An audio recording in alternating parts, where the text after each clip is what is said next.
Natalia Pérez. We are authors from Colombia, Medellin City, and we are going to present our paper, Be Provoking, Schooling Critical and Speculative Designers. We are Natalia Pérez-Orrego, John Arango-Flórez, Claudia Fernandez-Silva, y Juan David Mira-Duque.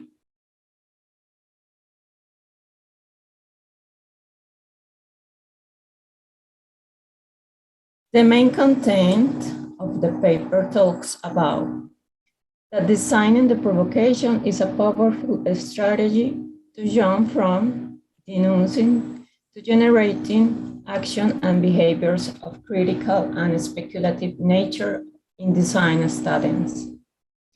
We present the discursive character of critical design function through 3 guidelines for provocation design.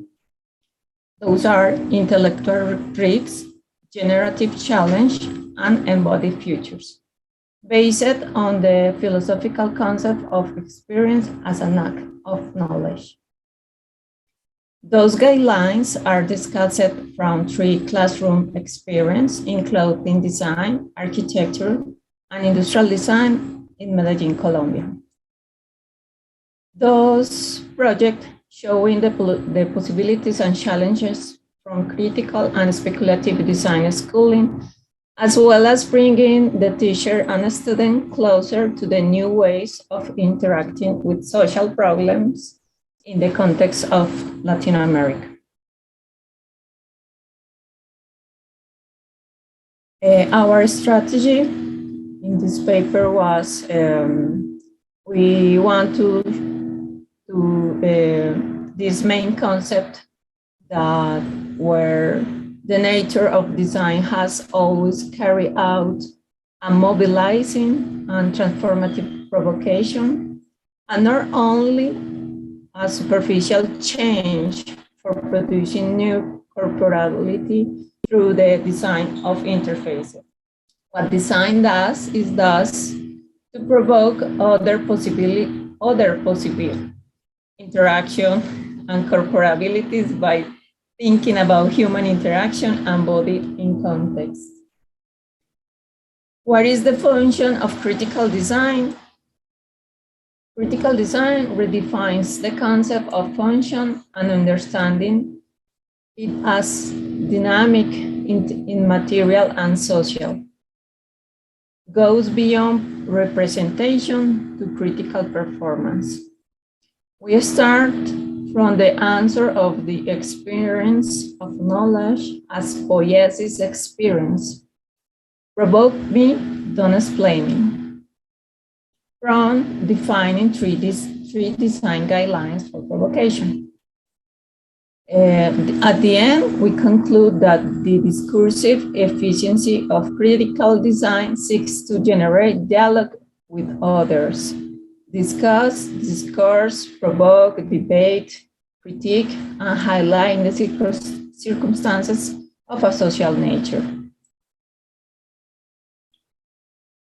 In this scheme, we show the conceptual relationship between 4 conceptual conditions of the experience: engagement from the event, yearning for future action, claiming the body, confronting complacency, and we synthesize in 3 guidelines of provocation design.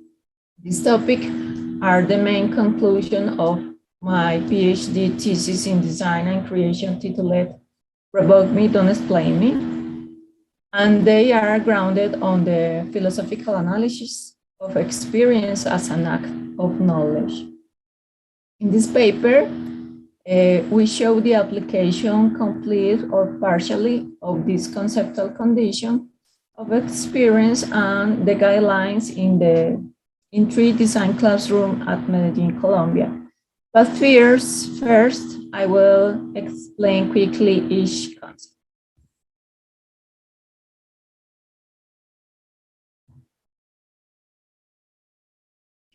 The The main condition of the experience as an act of knowledge is that we resume, or I resume this experience as a core conceptual condition. That kind of experience of knowledge, we can delimit it by engagement from the event, yearning for future actions, claiming the body as a medium, and confronting complacency. Those conceptual conditions were synthesized in 3 guidelines for design, for provocation design.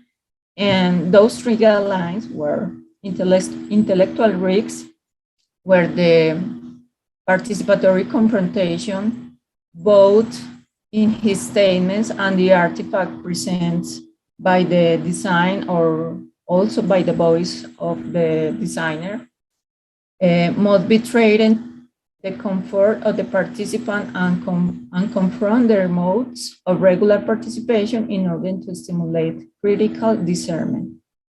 Propose creating artifacts or open spaces with multiple participation structures.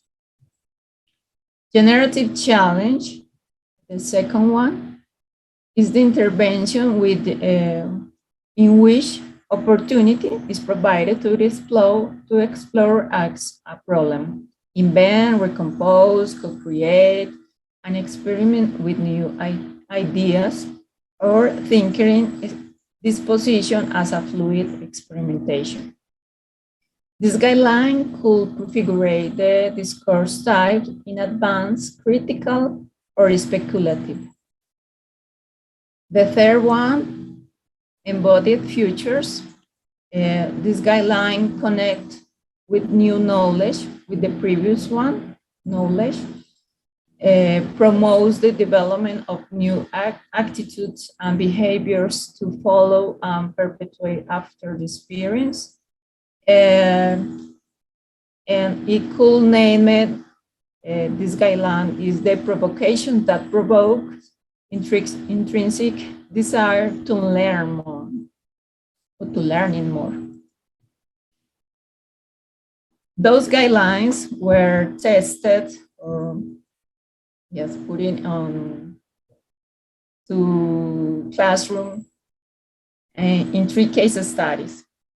We have 3 classroom experience in clothing design, architecture, and industrial design, and showing the possibilities and challenge for critical and speculative design schooling, as well as bringing teacher and student closer to new ways of interacting with social problems in the context of Latin America.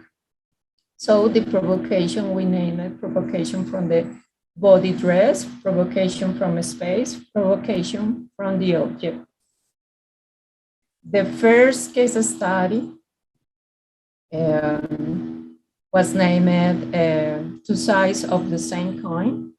The students create a clothing artifact whose use forces to strangers to physical approach and share some words to get know each other. The peculiarity of this device is that it cannot be used by a single person. In addition, those who use it are forced to face each other at a short distance and to be joined by the arms by a single sleeves that induce physical contact. We create an uncomfortable situation for 2 strangers, which leads them to break the barriers of prejudice through words. This case of study, from the beginning, teachers promote intellectual risks and generative challenge fronted by critical experience in students. For their guidelines intended to mobilize questioning, which include the identifying areas and range of intervention, critique, context, intention, appropriate, and people involved. The second one, the wheeling of our time, furniture corners, and device lab. This laboratory proposed the approach to architectural space from the soft and the mobile interior before moving outwards to develop the formal and load-bearing structure. The interest was in domestic space observation of daily domestic activities proposed there. The exercise based on drawings that describe action in space, namely as verb, to sleep, to play, to plan, to talk, to eat. Thus, promoting first approach to intellectual risks for a student, describing describing the space from those actions, not from nouns, because action exceeds the names that are usually given to the spaces. The dining room, which defines only of the possibilities of action that usually occurs in this space as eating. But in the dining room, do you more than just eat? You talk, you discuss, or give give of good or bad news. So this project were composed a manifesto of contemporary life based on the approach of a series of furniture groups that make possible the deployment of activities in domestic space. And the third one, named Practice for Deconfinement, was a cultural practice course of the Faculty of Industrial Design at the Universidad Pontificia Bolivariana from Medellin, aimed to design a critical creative laboratory that promotes reflection and evidence on socializing practice at and from home generated by the current state of emergency and prevention against COVID-19. In this laboratory, the teacher's academic proposal began by introducing a student to the intellectual risks guideline from a manifesto. For this, they were asked to define and characterize a critical theme from the actors, space, time, objects, and symbols immersed in the present crisis to understand their influence and particularities. The work team chose between three provocative discursive typological approaches: critical, speculative, or resolutive, to guide the discourse of the proposed lab. The project named, or I am showing to you, is named Shapers to the Change of the World.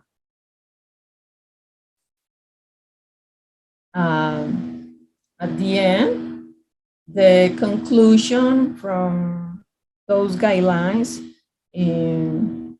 putting in a test in the classroom, we conclude that we need to overthrow the hegemony of the teacher as a problematizer. We invite the students to do it.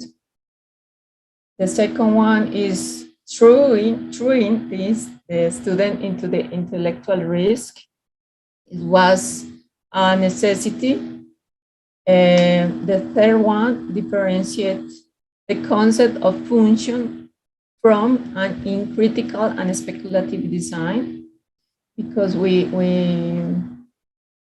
remarks the difference between representing a metaphorical situation of critics, or between against to represent critical performance. The fourth, overcoming the usual metaphorical answer.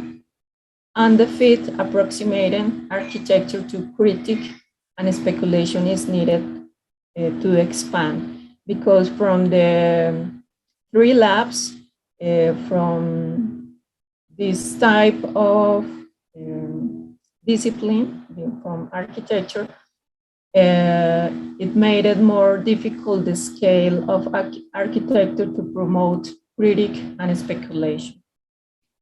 Thank you very much. I'm really interested in this idea of giving intellectual risk over to the students and giving them this kind of challenge and this power.